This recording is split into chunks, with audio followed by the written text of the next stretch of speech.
Ready? Welcome, everybody. Welcome to the Lighthouse Project. I want to thank tonight's generous sponsors. Tonight's classes are in honor, anonymous, in honor of the family of Rabbi Reuven Bauman Zichrono Levracha. We wish them Yeshua and for the children to have beautiful, healthy lives with their father, watching and blessing them. And thank you to Gedale for his prayers on behalf of the family. The Dubinsky family, in honor of my birthday on Tu B'Av. May Hashem give him the strength to continue what he does for all Klal Yisrael. Thank you. Amen. Welcome back to Miami, Gedalia. Anonymous, may Hashem bless Gedalia for his classes. David Hazan, in honor of his wife, Sophia Hazan. And anonymous for the refuah shlema of baby Yosef Yisrael ben Rivka. Anonymous, and thanks to Gedalia for impacting his listeners' lives. Hashem should bless him.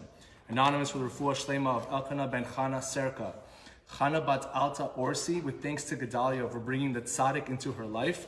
For the refuah shlema of Nechemia Yehuda ben Malka, Alta Orsi, and Chaya bat Tzipora, Leul Nishmat of Tzipora bat Yosef Zichrono Levracha, in honor of Akiva Michelle ben Chaya Mindel. Anonymous, Leul Nishmat Moshe ben Rachel Zichrono Levracha, and for the Chatzlacha, Parnasa, and Shalom Bayit, health and merit, to have many children for David ben Rachel, Tziona bat Sarah. Anonymous, Leul Nishmat of Shmuel ben Abraham Zichrono Levracha. Anonymous, so we merit to live in the moment. Esther Gorin, in memory of her brother Abraham Yaakov ben Shmuel Chaim Zichrono Levracha, and Yonatan ben Yosef for the refuah shlema of Yosef ben Sulika, Alisa Isa bat Sarah, and Nisim ben Ronit. David Kankorov, in honor of David and Michael ben Yaakov, Beru ben Yaakov, and Avi ben Bener. And finally, in memory of Devorah Fega bat Shmuel Zichrono Levracha, Moshe Halevi ben Shoshana, David ben Zohara, and Daniel Tuvia ben Yaakov Yakutu Cohen Zichrono Levracha, and for the refuah shlema Menachem Mendel ben Sarah Bashia and Yaakov Pnei Chana bat Shani. Thank you so much. Thank you, Michael. Guys, welcome to the Lighthouse. We have another great class today.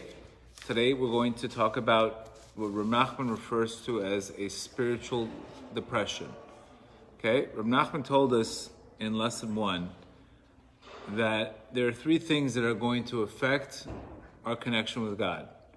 It's more like I would say, we speak a lot about recovery, and we even say even if somebody had everything they wanted, they would ultimately be bored. We think we would be happy if we had everything we wanted. It's not even once a person, it's the craving, it's the desire towards it that gives us the high. When we speak about recovery, it's not the actual drugs, it's the craving to get there. But once you get there, you realize this is what I'm chasing for. So we need to also recognize that these classes, it's giving us a perspective to understand that whatever we're going to crave for, whatever we're running after, even if we get it, we're never going to be satisfied. And this is something that you need to really understand. Because once you understand that, then you could sit back and say, what am I running after all these things? What am I making myself crazy? What am I always running after? Then you could start having a little bit of contemplation in life. And that's what I came to recognize in my life. So, and I even asked people in recovery, what if you were high 100% of the time? Would you be happy? They'd say, not really. It's the craving to get there. So the same thing with these 3 things that we're going to talk about today, which Reb Nachman speaks about. It's the cravings. We need to understand what's getting us crazy. It's the cravings, what we think we'll get once we get that thing. Once we recognize that we're just running after nothing, that's what Reb Nachman said in lesson 1, that the Yetzer Hara has something holding on your hand. And everybody thinks that the thing that he's holding in his hand, oh, I can't wait to get married. I can't wait to have this. I can't wait to have that. I can't wait to have that. And then once you have it, poof, it's gone. And you think that was going to make you happy. So that's one of the things that we need to understand. And this is all related to the curse from the tree and the apple being separate. Originally, the tree and the apple were the same thing. But the fact that today, that a person has to go through a process, and he has to go through to get to his goal. He doesn't want to deal with the process today. That itself is this thing. So any time in life that we are really dependent on an exterior thing to be happy, already we lost the game. We already lost the game. That's what we need to understand. If I need something else to be happy, we already lost the game. It's so easy in this generation to get caught up in that. It's so easy. Everybody's lacking, and they're not satisfied with the lackings. So that's why one of the things I'm trying to bring people is you have to get satisfied recognizing that you're going to be dissatisfied in life. And once you live in that mindset, you could live at peace. This is one of the main things in this year that we spoke about. Don't look for perfection. Don't look for satisfaction always. Even when you're on a date, it's very easy to look for the negative things in a person. Look at the positive things in a person. It's really, like we said, finding the nikudot tovot and everything. This is what life is all about. Because you're going to have days where you're going to say, what's going on today? And the Yetzer Hara only wants you to remember, gets you depressed. We're going to talk about today something very important. That Reb Nachman says that the main cause of spiritual impurity, specifically for men, why men fall into very dark places, is because they get depressed. Why do men usually get depressed? Think about it. It's because business is hard. Sometimes business doesn't go our way. And what happens? We fall. Once you lose your mind, how did you get to this girl? How did you get to that affair? How did you get to that problem? How did you get there? It all starts from a person falling from a spiritual state into depression. So without emunah, we can never fix depression. We can never fix. I'm not talking about a clinical depression. I'm talking about going through business, seeing things fall apart in life, and all of a sudden recognize what happens when you get sad. You expected something to go through. You expected the deal to go through. Then you fall into a very negative state. That's where usually, Reb Nachman says, that's where usually people are falling in this level. So it's very important. As a wife has to encourage her husband to have emunah, to be able, anybody can dance when things are going great. But what happens when things are not going great? What happens when things are broken? What happens when things are the customer backs out of a deal? What happens with all the pressure and the bills? That is exactly where the Yetzer Hara attacks a person. He attacks him when he's in a state of a spiritual slumber. He's not going to attack you when you're happy. He's going to attack you exactly when you're in a state of spiritual slumber. It's very important that we fight these negative states. That we fight, we cut these patterns, we switch our minds out, we reframe the situation. We do what we have to do to stay in balance in life. Because once we stay out of balance in life, that's where the things get really, really bad in life. And that's what these classes are here, is to give people chizuk, not only to give chizuk, but to tell them, listen, you got to stay in balance no matter what. Although, of course, the main nikuda, the main point of the Yetzer Hara is to make things worse than they are. And that is the job of the Yetzer Hara. He's called the koach medame. Remember that concept, very important. Koach medame. You see, the key to Reb Nachman's teachings is he understood human psychology. You don't see this kind of speech anywhere. You don't see, how was he able to understand the mindset of a person that he was going to go through so much suffering? He knew that the person was going to go through suffering. He knew about the person's ups and downs. He knew what the person, he says, listen, I'm telling you right now, you might think you have Olam Hazeh here, but nobody has Olam Hazeh here. Nobody has Olam Hazeh. And once you come to that realization, then you could be satisfied being dissatisfied. Not to, God forbid, but to understand that, yes, we have it. When we have good days in life, we really appreciate them. Because we know what it is to have a rough day. So when we have good days, we can sing out and thank Hashem. Because when we have those rough days, when you have a good day, you recognize it's a present. But if every day would be a good day, you would never take it for granted. So, obviously, in the face of any kind of conflict, our number one reaction usually is to blame somebody else. Our number one reaction when we're in pain is to do whatever we can to get out of the pain. Anything to get out of the pain, and usually it will come maybe making an excuse or numbing the pain, etc. But what Reb Nachman's really telling us to do is we have to come to Hashem with that pain. We have to come to Hashem with our broken state. Like we said before, if an alcoholic cannot pray, why can't he pray? An alcoholic cannot pray because he feels 100% full. He feels like everything's great. He feels complete. And that's the opposite. You're here to come to Hashem with your lack. The whole purpose of the lack is for you to come closer to Hashem. So there's three things that Reb Nachman says that are going to cause us, God forbid, if we don't come to Hashem with our lacks, then we are going to fall in one of these three ta'avot. Reb Nachman also says in lesson 36 that everybody, there's the 70 nations, the positive nations, And there's also the 70 other nations. 70 other nations today referred to as all the evil traits that we have. Some of us were born, let's say a person's a water sign, he could be more prone to excess. He needs excess food, he needs excess money, he needs excess sex. These things he needs excess.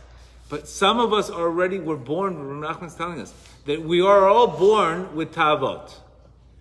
Everybody, no matter who you are, no matter where you are born with these tavot. You are born with these tavot means desires. Everybody's born with these desires.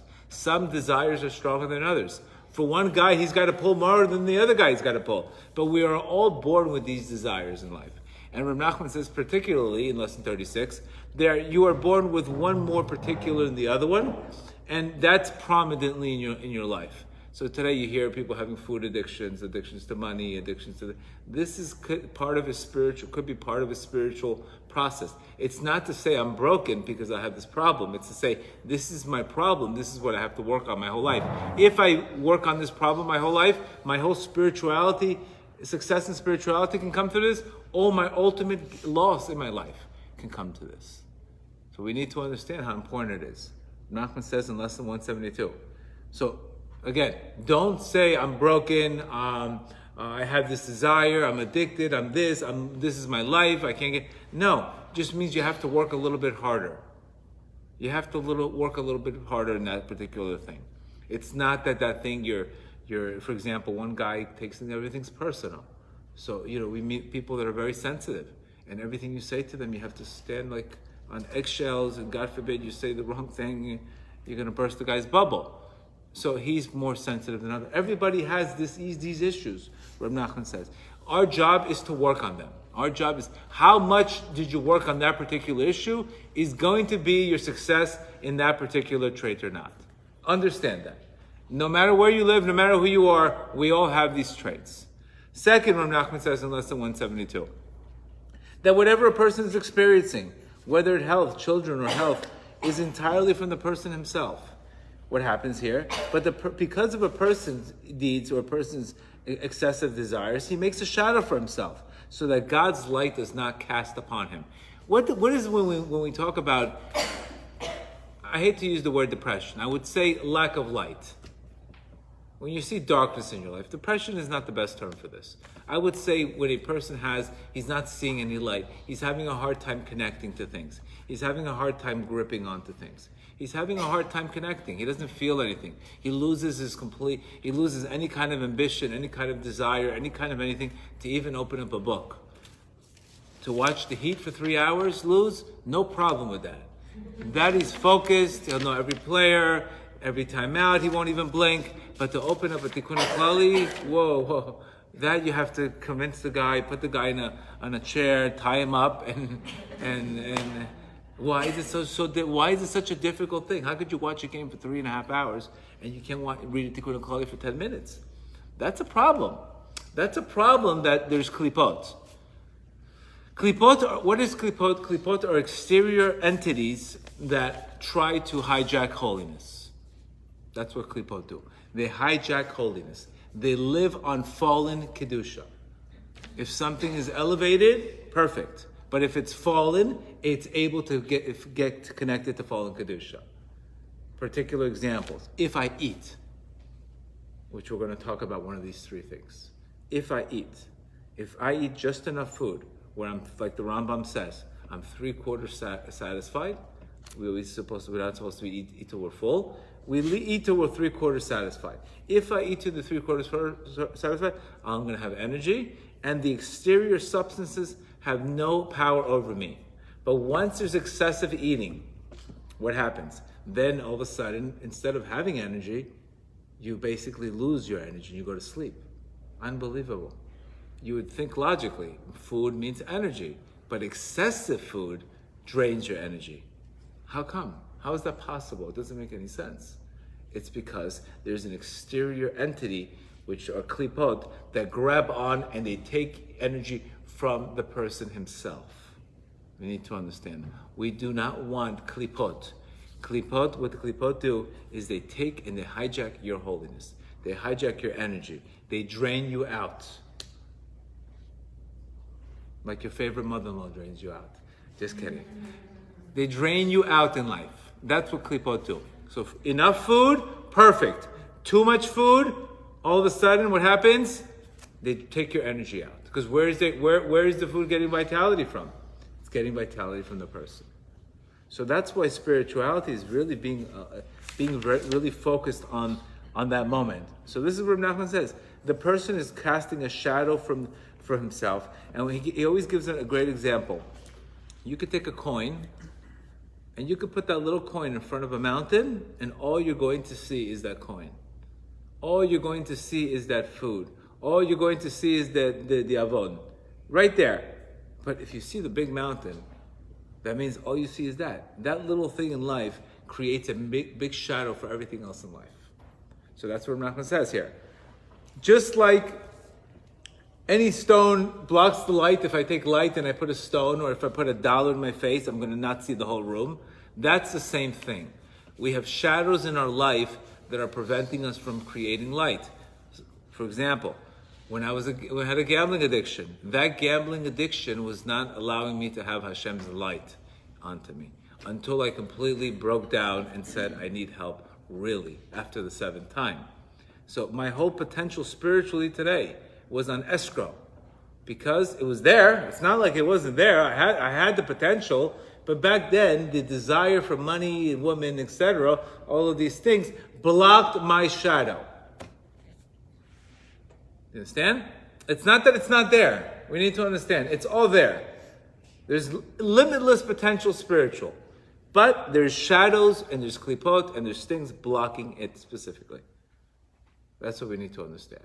And these blockages, when you have these blockages, you're not able to see clear. You can't see clear, you don't have clarity, and the last thing you want to do is connect. So if a person's having a hard time connecting, it's because there's klipot preventing him from connecting.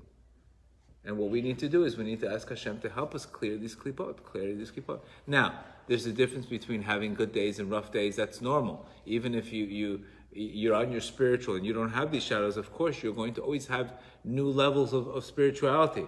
What yesterday you felt inspired, tomorrow you feel like you have a roadblock. It doesn't mean you necessarily have klipot. It means that you have a new level.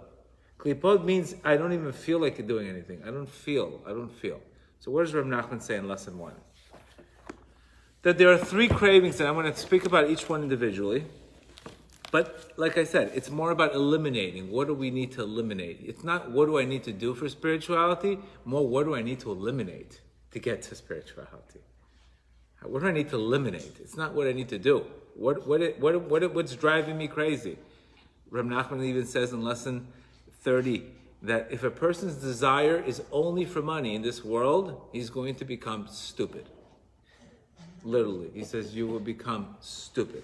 If that's your whole goal in life, which I was there, is to desire only money, you will become, he says it very clear, you will become stupid.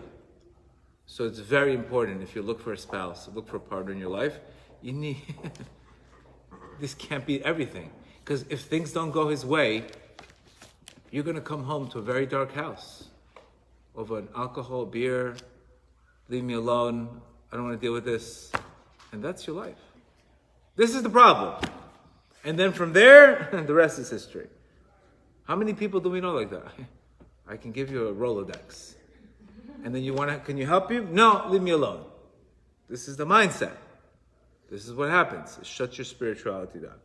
So he says, Rabbi Nachman says, however, there are 3 traits that destroy the heart. Remember, my heart. God wants one thing from a person. His heart. He wants your heart. He wants your desires. He wants you to come to him with your problems. He wants you to come. He wants you to be alive. He wants you to pray and believe and actually have what you're saying, believe it. That's emunah. Emunah is believing it. That means, like we said today, the only real anxiety we should have in life is separation anxiety from Hashem. Not being close to your Creator. That's a good anxiety. The other anxiety, obsessing over what's going to happen, is nonsense. But what do I need? What's destroying? What are these 3 traits? Rabbi Nachman says, because my heart, I need my heart to connect. If you're in a relationship, practically, What do you need? You need your heart to connect to that person. Same thing. If I don't connect with my heart is either going to Hashem or my heart is going to crave something else. Remember. And we need to understand that these cravings will never be satisfied. Like we said, it's the craving that gives you the high. It's thinking, oh my God, when I get this money, I'm going to get this. When I get this, I'm going to marry this girl. When I get this, I'm going to be happy. And this house. It's the craving that's driving you crazy. Because once you get it, I promise you, you're going to think, this is what I was running after? This is what I was running after? How come? You got what you wanted. You figure that once you got it, that should be the relaxing feeling. Yet that's the empty feeling. Isn't that unbelievable? The high comes from wanting the thing, but once you get it, you feel the emptiness afterwards. It's pretty crazy. You may feel good for a couple of days, but once you get it, you feel the emptiness. And it's completely should be the opposite. So now we know that this is coming from obviously another side. So Rav Nachman says here, there are 3 cravings that destroy a person's heart, that will not allow a person to connect. Remember, these 3 things have potential for spiritual and potential for amazing things. One of them is what? Craving for wealth, the craving for food, and the craving for sexual pleasures. These 3 things, Rav Nachman tells you right away, they undermine the heart. And if it's in excess, they will create sadness. All of these 3 things also are connected to your breath. Remember, in order to get to your soul state, first you have to get through your desires. These are the cravings. And then you have to get through your emotions. Because a person can get through his desires and be emotionally a mess. So there has to be the first level is the cravings, the second level is your emotions, and that's how you get to your soul state. That's how you really get to really connect to Hashem. When you really see answers, you ask questions, you really see answers if you're in that state. But again, it takes a lot of elimination first. It takes a lot of work to get there. It means I got to work.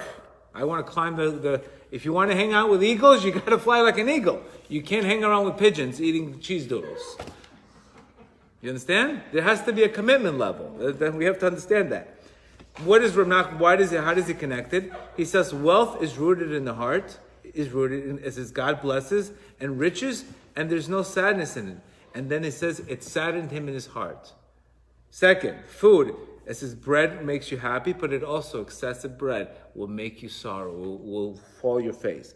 If you eat a meal, and then all of a sudden, you see the guy's face turning like this, he lost the light of Hashem. When a person has light on his face, you see the light. But when a person excessively eats, he loses his light. He loses his countenance. His face goes down. When you have a person who's connected and he's walking around with a sad face, it means he's connected to the side of the other side. If he's walking around with happiness, he's connected to joy. Because there's one simple procedure here. Happiness dwells the Shekhinah. When a person is besimcha, Hashem dwells with him. When a person is in a state of sorrow, anxious and depressed, Hashem unfortunately leaves that person. He leaves that person. Again, brokenhearted, okay, but depressed, no. That's what we have to do, whatever we can, specifically, to fight negativity, specifically in business.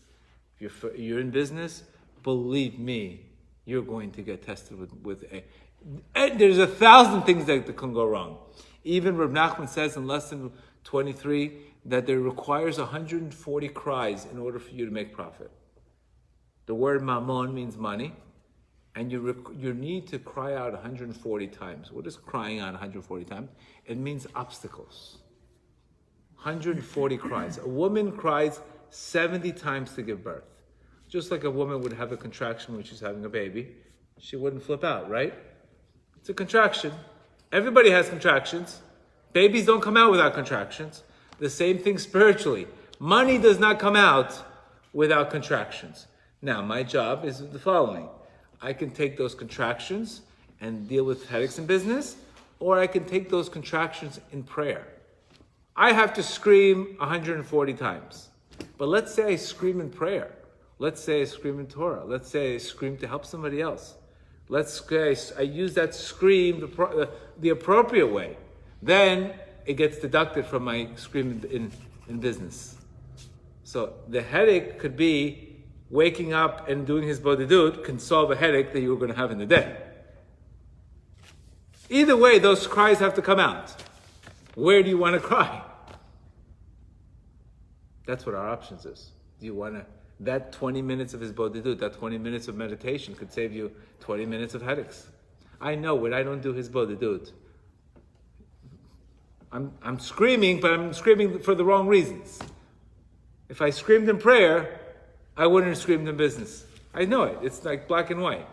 You get up and do it, headaches go away. Headaches go away. But not, you're dealing with headaches all day long, all day long. So that's our options. That's why our sages say, you have to toil either way. You're going to toil working out, or you're going to toil with medical exams. One way or another, you got to toil. The toil has to happen. It's our job to choose what we want. Very important concept. You can't just not toil. It's not an option. No, I don't want to hit it. No, not an option. So it's up to us to decide where do we want to put our energy into. I'd rather put my energy into prayer, helping people, than put my energy in yelling at people or getting frustrated in business.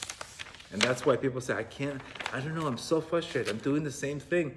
It keeps on happening. Yeah, you're doing the same thing and you're expecting different results, which we all know is insanity.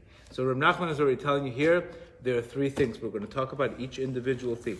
These three things are the things that undermine the heart. Reb Nachman says in lesson 60, something very important, that our neshama means our breath. Our neshama, your breath. Neshima is your soul. Neshama is your soul. Neshima is your breath. Your breath. The key to attaining wealth and contemplation and extension of the day is by extending your day.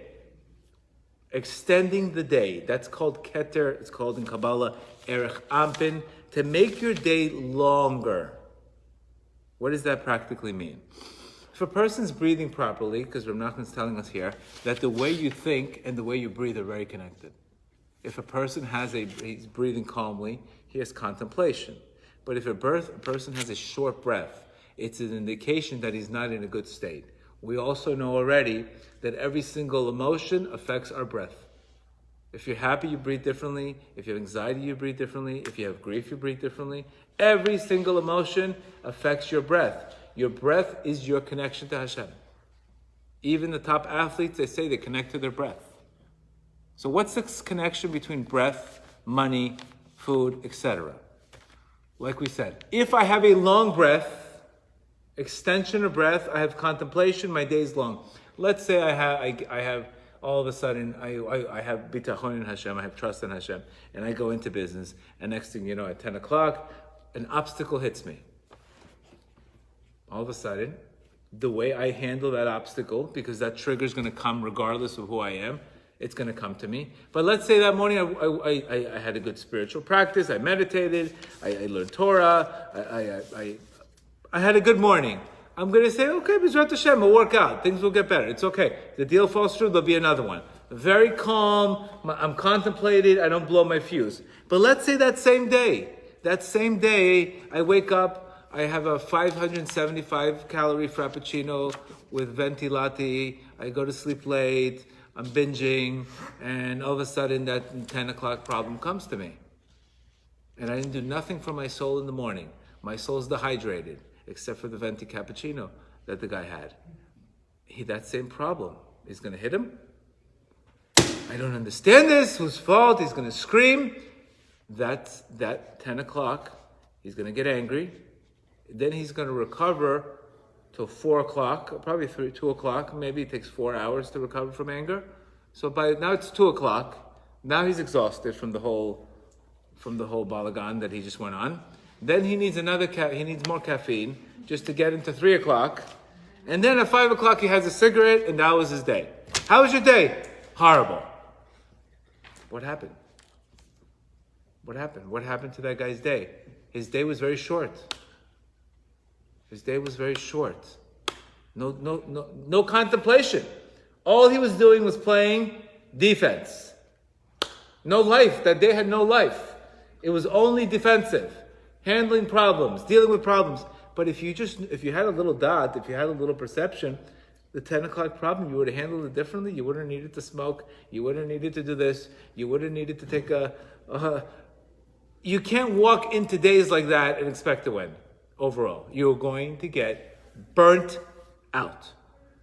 It's a miracle that today I've done 800 classes and run 4 businesses and have 5 kids and thank God and be in very stressful businesses and help out tons of people, Baruch Hashem. It's all because of my focus and being very careful where my energy goes. If I'm not careful one day where my energy goes, if it's going on the wrong thing, let's say somebody says something to me, I take it personal, I get angry, that's it. I don't have the head to who's got the head to do a class? So I discipline myself to be very disciplined in this department because I have to control my breath. My breath is my vitality. My breath is my life force. If I have long days, I'm connected to contemplation. Because guess what usually happens after 10 o'clock on those days? Wow, you wouldn't believe somebody called me at 12 o'clock. I have a deal to buy. Oh, look at the opportunity. It's the test, then the opportunity comes. But that person that wakes up at 10 o'clock and has no life force, he misses that opportunity because he's rebounding the whole day. He's rebounding. Do you understand? He's rebounding the whole day. Look at the difference between one guy and the other. You know, like it says in life, it's not one thing. It's not, even if you work out, okay, wonderful, this is not working.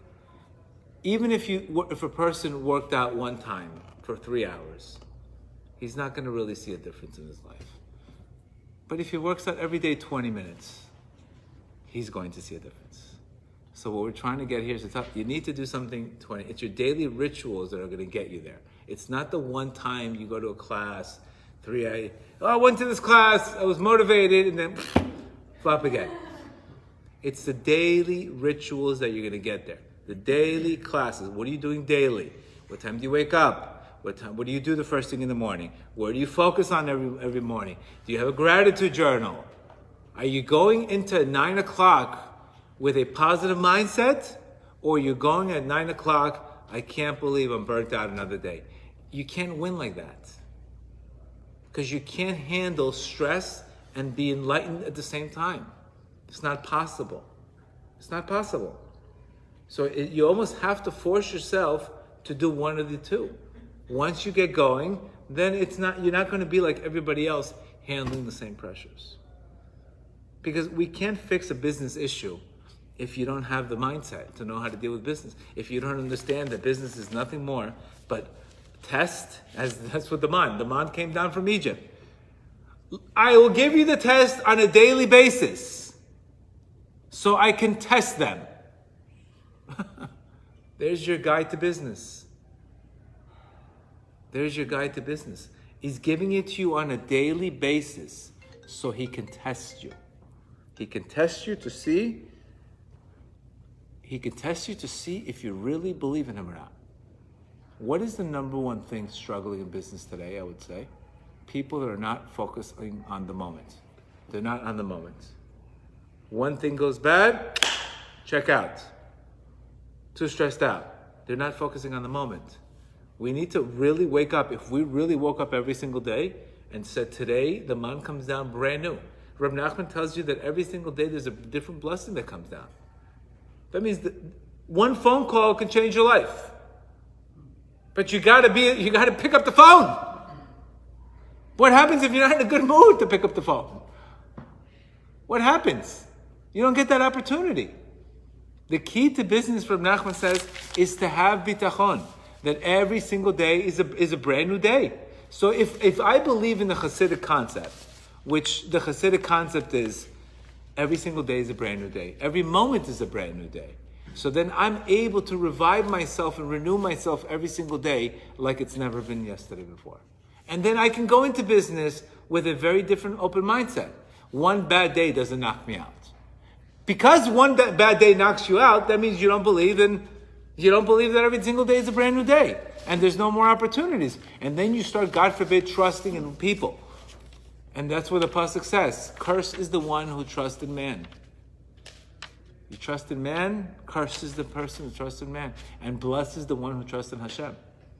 Trust means I know every single day is a different blessing. Even if yesterday was the worst day of the year, that doesn't mean tomorrow. But because people say, come to a class. No, I'm burnt out from a class yesterday. Yesterday, I'm too exhausted. But look what you're saying. Yesterday drowned me today. And how do you get up from a rough day is dependent upon your emunah. Because everybody gets knocked down in life. Your level of emunah is how fast you get up. How fast you get up. And business will take you down. There's no question the person is constantly struggling over business. So if I'm craving money, I'm basically putting myself in a situation not to win ever. Because if I start craving only money in my life, there's no question my expectations are going to be 100. And anything that comes in below 100, depression, sadness, sorrow, stress, grief, escapism, no trust, anger, resentment, sickness, losing my hair. These are all causes of cortisol. When God's telling you, I'm going to test you and I will give you the man, that means I cannot control the results of things. I can put a house for sale. I can't watch to see if it's going to sell tomorrow. That's up to Hashem to bring the buyer. If I worry, where's the buyer? Already I lost my connection.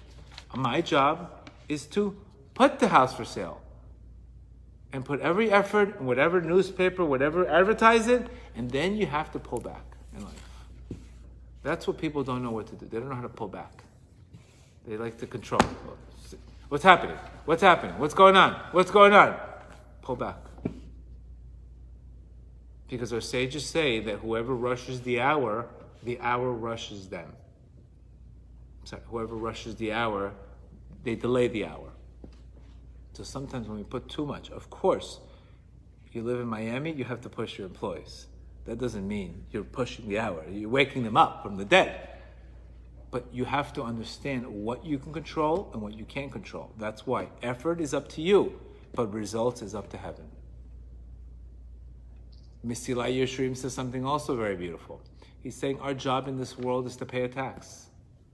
You have to pay a tax, no matter what. I could put 6 months effort in one deal, that's my tax. And then I can all of a sudden make another deal in 1 week. Doesn't mean 6 months is 6 months. Doesn't mean that if my business is to sell pineapples, that my money cannot come from apples. No, it has to come from the pineapple. That's not what the money's going to come. It's going to come from a different thing. Also, don't get stuck on one item. That's another thing. Because when you get stuck on one item, you're limiting your channel of blessing.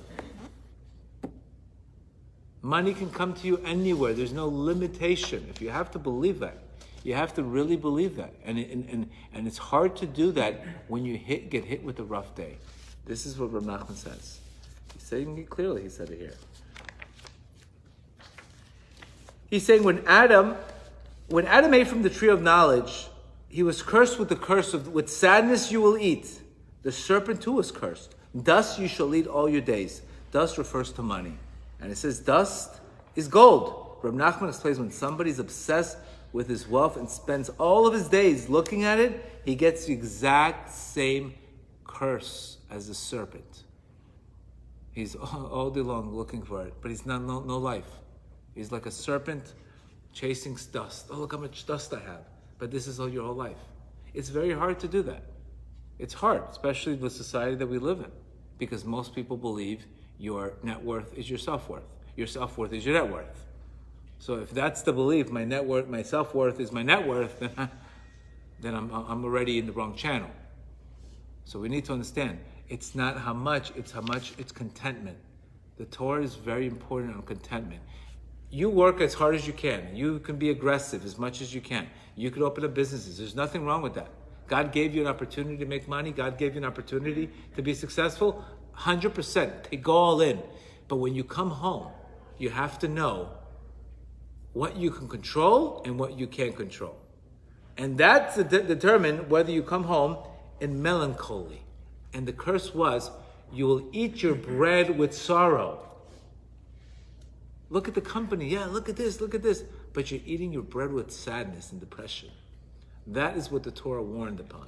He warned upon the concept of eating in the state of melancholy, darkness, lack of light. Lack of light. So if a person's obsessed with this is how, what is his net worth is his self-worth, then he's never going to have that blessing. He's never going to have simcha in his house. If he doesn't have simcha in his house, he's not going to have shalom bayit in his house. He's not going to have shalom bayit in his house. His kids are going to be miserable. And then there you go. There's the story. It all starts with one thing, the desire for wealth at all cost, which we know will lead into nothing but sadness. And that's what we have to pray. Every day a person should say a prayer. Hashem, let me know how much effort is enough and when I should back out. When should I go in? How much effort should I put in? And how much effort is overdoing it? That has to be a prayer for guidance. Help me know the difference. I don't know the difference. Maybe I'm pushing too much. Maybe I'm pushing too little. The prayer has to be, guide me. At least if you ask for help, you will get help. You will get help. How much effort should I put into business? Because if I start thinking, ve'otzim yadai, with my hands I'm successful, that's where the curses begin. That's where the sorrow begins. That's where the depression comes in. That's where all of this comes. And this is what Reb Nachman says. Wealth is a very powerful, because you know what you can do with wealth? You can build yeshivot, you could feed people. It's an amazing thing. Even the wealth comes from the same source as the soul. But what Reb Rosenfeld says is what people do when they lack wealth is the problem. When they lack it, when they crave other people's money, when they give people evil eyes, when they want what people have, when they not content, that's where the things get sour. And then they walk around with sorrow. And this is where Nachman says, you will not be able to, if a person is doing that, he will not be able to taste any kind of spirituality. The spirituality for any kind of will be shut from him because his cravings for wealth. Yeah, but look at his head. How he's from. His mind is all about money. That's all he's thinking about. He's very far away from Hashem. Remember, garments do not mean anything. Halloween's coming up. You can dress like you want. Anybody can dress. You can dress like a zoo. You can dress like Trump. You can dress like anybody. You can dress. Doesn't mean the garment. It means what's the person's heart. What is he craving? Because that will, once a person, and I hear that all the time, what happened? My husband's depressed. He's drinking. What happened? Did he lose money in business? How'd you know? It's pretty much the same pattern. Do you understand? It's not, this emunah stuff is nice. No, it's your life force. If you don't have emunah, you're not going to know how to handle business. You're not going to know how to handle a rough day. You're not going to know how to handle a tzimtzum. You're not going to know how to handle it. But if you do, your days are long. Your days are strengthened. And that's why your breath is connected to money. As it says, when a guy says, I can't even breathe. I don't even have the head to breathe. You don't have a head and the breath. That's not a good sign. That's not a good sign. So that's where the neshama he's burnt out. And this is the same pattern. And this is what Reb Nachman says, that when a person wants to amass wealth, he's going to end up with an adultery relationship. He's going to end up doing stuff with, God forbid, women, and he's going to fall from a spiritual level, and that's what it's going to cause him. What he's saying here. That's why every gambler has a problem with pigama brit. Almost everyone. Because the mass for gambling will lead to depression, will lead to the girls. Everyone that I know had the same, because I had the problem. I didn't know what was connected. Because when you lose money, what do you want to do? You want to get out of your head. You want to get out of your head. So the first thing you want to do is get me out of my head. The last thing you're going to do is, please Hashem help me. No, get me out of my head. Despair. This is what Nachman says. That the desire to gain wealth is the major lust of our times, he's saying here. That the Samech Mem, the Satan has a wife called L-I-T-E-H. That's her name. And what does she do? She teases people with wealth and power. Then what happens? She traps them, and then she makes them depressed, and that's where she gets a person. When a Malik attacks, a Malik represents doubt. When does what did an Amalek attack? Attack the weak ones. When a person's weak-minded, that's where he's more vulnerable for attacks. That's where he has to be careful. You have to understand, I'm trying to tell you, the key to money is stay away from sadness. Whatever you do, focus, and you have a rough day, replan, take a break. Don't look at the same problem with the same mind that got you into it. Look at it differently. Change your outlook. Change your state. Because if you don't do this, you're going to get yourself into these negative states, and then you start saying, that's it. I'm not going to have money. God forbid it leads you to think that other things are going to happen. Oh my God, this is going to go bad, and this is going to go bad. And you start creating a tremendous amount of darkness from one incident. So now you know. The difference is simcha. Simcha, emunah, which means what? Emunah means thinking greater than I feel. Emunah means saying, you know what? Today didn't go good. Today was a contraction. Tomorrow's going to be good. That's thinking greater than you feel. How am I able to already think about tomorrow if I feel like terrible right now? What allows me to do that in life? What allows me to think greater than I feel? How else can I think that tomorrow will be a better day? Only through faith. But how do you know it's going to be better? I don't know. Do you have to know everything? No. How do you like that simplicity? How do you like that simple simplicity? How do you know? How do you know what's going to be? I don't know. But tomorrow's going to be a better day because I'm going to say it and I'm going to believe it. But how do you know? I don't know. But I can believe. You can't take away my belief from me.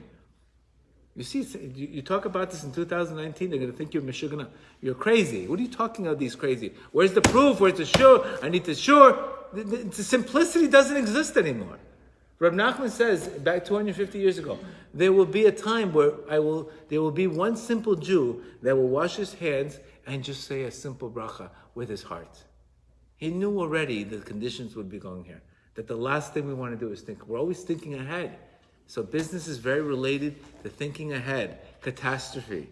Stop thinking about what you can't control. Simcha, bitachon, create vessels. Greed, envy, destroy vessels. Recuperating from a bad day is important. And knowing that when I have sadness, it's going to lead me to pigam brit. It's going to lead me to fall my spiritually, sexually. Nobody ever talks about that. Yet Reb Nachman tells you 30 Torahs about that issue. I've never heard of the connection between losing money and a person having an affair. Or a person going with the wrong girl. Never heard of that in my life. Bring this to a psychiatrist. What are you talking about? That's what he tells you. Because one is connected to the other. Why do you think Reb Nachman says, even if you have to get yourself in a state of ruach shtut? What does ruach shtut mean? A silliness. Do whatever you can. If you're silly, do whatever you can to stay away from sadness. It's very, very important. Also, when you're in a business, don't judge every day. Judge the month. If you judge every day, you're going to lose your mind. How was the month? Every day. This day was good. That day was not good. How was the month? How was the week? Don't get like a yo-yo where you lose your head every single day. So that's the first one. If you're obsessing with the money, promisely guaranteed sadness. And the sadness is obviously the last thing you're going to want to do is connect to Hashem. The second thing Reb Nachman says is food. Also, like we said before, food can be right now we don't have the Beit HaMikdash. So the table itself atones for the Beit HaMikdash. So when a person eats properly and he eats enough food and he doesn't overeat, then what happens? He can actually cleanse himself spiritually of that experience. But if a person overeats, God forbid, and he eats where he can't even breathe, like we said, another thing that's connected to your breath. I ate so much food, I can't even breathe. Again, the breath is gone. Right? Except on Shabbat. On Shabbat you have two souls, you're allowed to eat more, and eating on Shabbat actually is like fasting during the week. Eating on Shabbat is the opposite effect. That you can eat, that you can enjoy. Even if a person eats on Shabbat, he would have the same meal during the week, chal and all this, he would pass out. But yet on Shabbat, he doesn't pass out. He will literally pass out. But on Shabbat, he doesn't pass out. How come? How come? It's because the food on Shabbat does not have klipot, does not have any of these exterior concepts. So on Shabbat, eating can actually, not only through eating, but the more you eat properly, and the more you eat on Shabbat, it can actually enhance your blessing for the rest of the week. That's why a person's blessing on Shabbat can bless the whole week. So spiritually, eating is very, very, very important on Shabbat, specifically bread. Now, if a person, for example, Rabbi Nachman's telling you here that when a person is steeped in desires for eating, it means that he's very far from the truth. Why far from the truth? Like we said before, you have to face your stuff, not stuff your face. Face my stuff. Yes, I have issues. Yes, I have Shalom Bayit issues. But eating 3 donuts is not going to solve your Shalom Bayit issue. It's going to get you out of your head. But any time that I'm using food or any kind of other substance to not think, that is not a good sign. Because what are you doing? You're hiding from Hashem. So this is why one of the blessings that came, when a person fixes his desire to eat, you know what Hashem says? I will bless them because they were satisfied with a olive instead of a kabeta, instead of an egg. They were satisfied with less. So when a person eats and satisfied, his face is lit up. Like a person says, when a person loses weight, what do they say about him? Wow, you look so much younger. Why does he look so much younger? What did he do? Botox? He lost weight. What does looking younger and eating have a connection? Because when you eat properly, you get the shine of Hashem in your face. You've controlled your eating. Because that's another thing, like we said, that could remove a person and lead him to spiritual stagnation. Obviously, today, 90% of your gut is serotonin is in your gut. So when you have these gut leaks, it's affecting it could affect your happiness. If I have inflammation issues, I eat something, it's not getting processed properly, and what's going to happen? It's going to affect the way I think. What Rabbi Nachman said is telling us is it's going to affect your decision making. What's my decision making? I have a very, very big meal, and I want to go to sleep. Don't bother me. That's not good. You want to be able to control the eating, because when you control the eating, you're showing God's satisfaction. Through that misura nefesh, through that sacrifice, you can use that sacrifice to connect to God.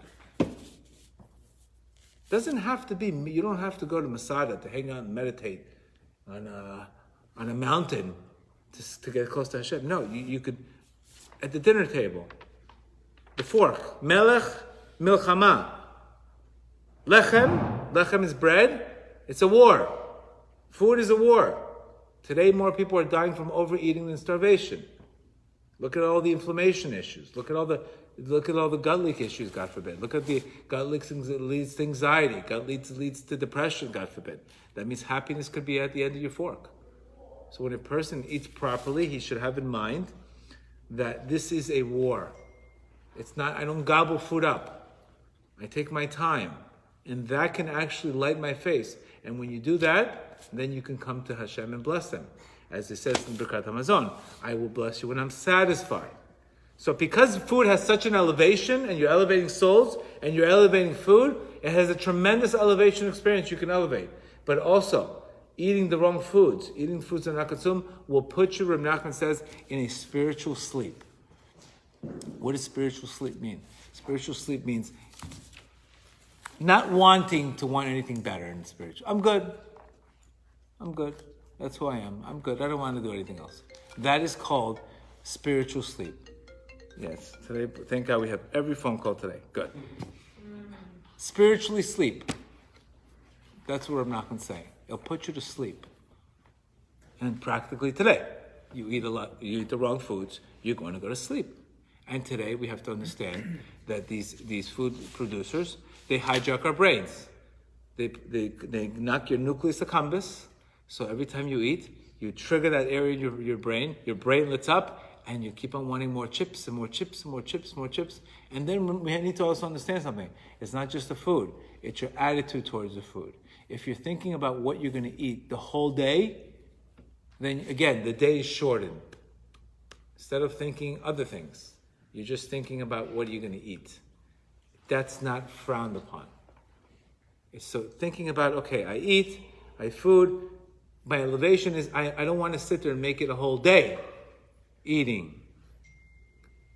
So that's another thing that's very, very important. So food is another thing that obviously connects you, and or God forbid, it disconnects you, specifically emotional eating. And how do we rectify that? We rectify that by also eating on Shabbat. Eating on Shabbat, like we said. But the main thing is we need to understand something. Is gluttony loses your face. The number one thing that's going to be affected by food is your face. Is your physical face. You'll have a sour face. Even the Baal Shem Tov says, look, this guy, he looks like an ox. He says because a person's personality, the way he eats, it affects his personality. It can change his personality. Like we said, we're never going to get a guy that burnt kale yelling at you cooked the kale wrong way. It's the guy that had the big steak. Take it back. Take it back. Take it back. Again, too much with food. Too much. Too much. How many times you need to take back the steak? Like, is this all your life is steak? That's not that you can't connect to Hashem if all you're doing is thinking about steaks and steaks and steaks and steaks and steaks. So that's how you sacrifice things. When you sacrifice here, you can sacrifice it there. Okay? The last thing we're going to talk about is obviously sexuality. Obviously, sexuality has the ability to connect you to Hashem and has the ability to reach higher levels. Yosef Atzadik, and we know that Parnasa today is very connected to Big Hammer bread. Why I speak so much today. Many people are single guys. They're telling me, how can I get married? I'm afraid I'm not going to have enough. I'm afraid I'm not going to be able to provide. But the problem is the fooling around is causing them to lose their mazal. That's where the word motzizel levatala means mazal. When a person is fooling around, it loses his mazal. Your mazal is, if it's optimum, it can basically, like an antenna, it can capture wealth according to your mazal. But when a person starts fooling around too much, number one thing it's going to do is it's going to destroy his mazal. Reb Nachman even said here something very deep, that when a person has relationships with people who are from another religion, unfortunately, his blessing is transferred to her. His blessing, his mazal, gets transferred to her. Obviously, you can rectify all of this by getting married and doing the right thing. But your shefa, your mazal, your wire gets sent to the wrong address.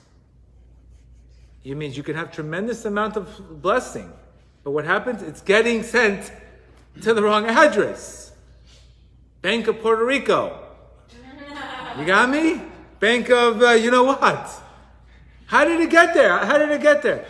Nebuch, that's how it gets there. That's why man's main test is connected to that. How do we know? Yosef Atzadik, he was able to get double the bounty. Then what did Reuven? What did Reuven do? He fooled around with the beds. Yosef Atzadik got double the bounty. The number one thing Rabbi Nachman says, if you want to connect spiritually, you have to fix this problem. That's why we speak so much about the Tikkun HaKlali. Now, I speak about this 1,000 times with the guys and girls. I said, if you're dating a guy and you get too physical, you're going to confuse him. He needs clarity to make a decision to get married. But once there's too much physicality, then he starts saying, maybe you're not the one. So the girls also have to sit there and say, no, I'm marriage. You want to go hook up with somebody else. I am marriage material. Because otherwise you become a co-conspirator and confusing him. People say, well, what can I do? This is the only way. Then it's not for you. Because either way, he won't commit. The number one thing with guys connecting with spirituality is the Brit. That's why when a person leaves spirituality, I already know, okay, he has a problem with this problem. He has a problem with that. That's what Rabbi Nachman says. A person will not have, his emotions will be thrown off. He will have major anger problems. He'll have spiritual ADD. That means you read something, he can't even look at it. He's not going to want to do it. These are all causes of spiritual. It'll also cause, God forbid, when Nachman said, pain in your neck, pain in your back, herniated disc. All of these things are from Pigam Brit. We think it's from the chiropractor. We think it's from this. No, because the seed comes from the mind and it goes all the way to here. And this is what else is he saying? It's going to steal your energy, lose your self-confidence, your money, and your breath. Like we said, back to the breath. If you have a long breath, you breathe. But when the guy says, look at the girl, she took my breath away. She took my vitality away. She took my koach away from me. She took your life force from you. Same thing, connected to the breath. It's all connected to the breath. Breath means vitality. Lack of breath means suffocation. So it's not going to be possible for a person spiritually to be connected if he has, God forbid, these issues.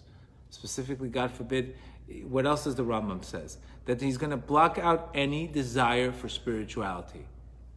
So if a person is not spiritually, he doesn't feel connected, he's for sure has this issue. That's why I talk about that issue first. How are you doing with that issue? Because without that issue, everything else is not going to stick. Anything else is not going to stick. So for guys, tikkun klali, mikvah, like we said 1,000 times in these classes. For guys, we know that's the toughest test.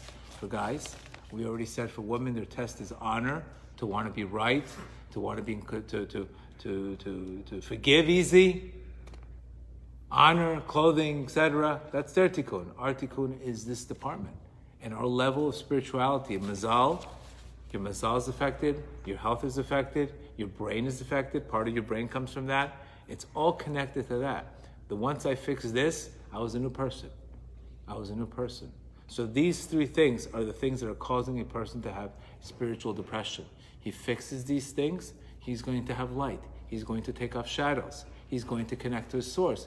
And then he's not going to always be in the need of agitation, of wanting more and more and more and more things. But like we said before, you will never be satisfied. If you look at the mezuzah says, Shin Dalid Yud, which means, Shin Dalid Yud means Shakai, the name of Hashem, which means there is enough.